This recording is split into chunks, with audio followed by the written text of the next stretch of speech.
J'ai la chance, l'opportunité d'être avec Marie-Ève Ticard. Marie-Ève que je connais depuis des temps immémoriaux, depuis une dizaine d'années en temps de boxe. On s'entend très bien, on est des bons amis.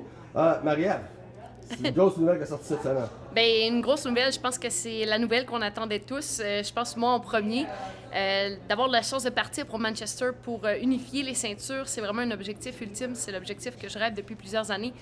Donc, pour moi, là, c'est avec un surplus de motivation que j'entame cette partie de mon camp d'entraînement. Là. Bon, le fait que le combat se déroule en Angleterre, le monde connaît un peu le monde de la boxe, ils savent que c'est comme...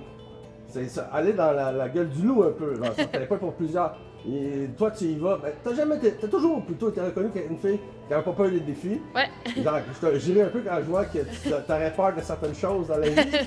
Parce que c'est pas. J'ai peur des araignées. C'est pas ce que je connais. Mais c'est quoi votre perspective, ton équipe, à vous penser justement au danger d'aller se battre en Angleterre? Ben, en fait, pour nous, c'est une dose de motivation supplémentaire parce qu'on sait, là-bas, la foule est hostile, les juges, des fois, ça peut être un petit peu difficile. Mais la réalité, c'est qu'on contrôle pas les juges, on contrôle pas la foule, on contrôle ma performance. Puis on est confiant qu'on va livrer une performance qui va nous permettre de nous sauver de là-bas avec la victoire et les 4 ceintures. Donc, pour nous, ça nous fait pas peur parce qu'on mise vraiment sur mes capacités, sur ma boxe, sur la stratégie et on s'arrête pas à la foule, on s'arrête pas aux juges, on s'arrête pas à l'historique de là-bas. C'est juste une opportunité en or parce que en Angleterre, Manchester, ben, c'est reconnu pour être un coin de la planète où la boxe est tellement populaire. Donc pour moi, c'est tout un défi de partir là-bas. Et puis pour ceux qui s'inquiétaient du fait que tu es occupé dans les médias, tu as commencé un nouveau travail en question à la radio, tu étais très occupé par ton travail, puis s'inquiétaient un peu de ta préparation. Qu'est-ce que tu peux leur dire pour les rassurer? Pour moi, ça a été très bénéfique là, justement de prendre ce temps-là un petit peu en dehors des camps d'entraînement. Ça a permis de se soigner quelques petites blessures qu'on avait accumulées au fil du temps avec les camps d'entraînement qui s'enchaînaient un après l'autre. C'est pas parce que j'ai pas posté des trucs que j'étais dans le gym sur les réseaux sociaux que je m'entraînais pas pour vrai. J'ai resté toujours active dans le gymnase. On en a profité pour travailler sur certaines lacunes.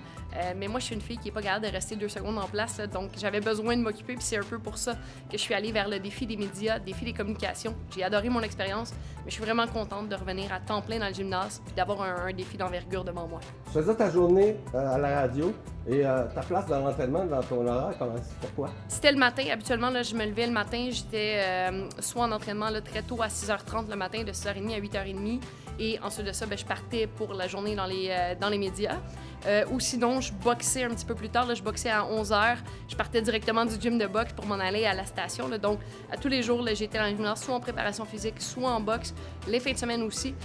Ça a été un horaire chargé, mais comme je dis, ben, moi, j'ai besoin d'être occupée. Puis ça m'a permis de mettre tout ça ensemble. Ça te doit bien dormir quand tu couches le soir. Effectivement, ça dormait très bien. Bon, là, tu dois dormir quand même un petit peu moins bien. Puis tu dois quand même avoir un peu de stress quand même. Écoute, tu as eu des combats importants dans ta vie à date. Même amateur, tu en avais eu. Professionnel encore plus, des combats de championnat contre la championne du monde, Clarissa, etc. Ce combat-là, c'est quand même la plus grosse signification. Évidemment, c'est ce que tu as fait avant qui t'y a amené. Oui. Bien, derrière une préparation optimale se cache une confiance optimale. Là. Donc, nous, on sait qu'on met rien de côté. On sait qu'on s'assure de tout calculer, de tout prévoir, de travailler ce qu'on a besoin de faire. Donc, quand je me couche le soir, je sais que le travail est accompli. Je sais que j'aurais pas pu faire plus, que j'aurais pas pu faire mieux. Donc, je dors sur mes 2 oreilles parce que demain, ça sera une autre journée. Écoute, Marie-Ève, j'étais un peu honoré parce que je sais que les postes de télévision vont te voir au gym, on te voir en plein de sueur, toujours chez Duisante et jolie, mais là, aujourd'hui, t'es vraiment en beauté. Pourquoi? Bien, merci. C'est le grand soir, c'est le souper de la Fondation Yvon Michel pour amasser des fonds pour le cancer du sein. Donc, pour moi, ben, c'était une occasion de mettre ma belle robe et de me présenter en beauté pour cette entrevue ce soir, Pierre.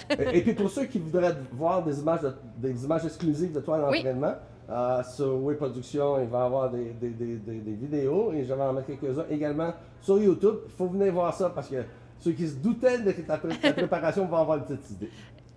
T'as tout dit. Est-ce que je peux te souhaiter une bonne soirée? Ben oui. Et puis le combat que tu désires? Ben ça c'est garanti. Un retour victorieux à Montréal avec 3 ou 4 ceintures? 4 ceintures. 4 ceintures? Ouais.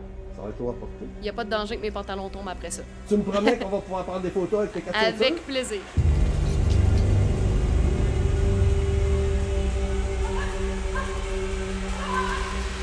Ouais, j'ai hâte.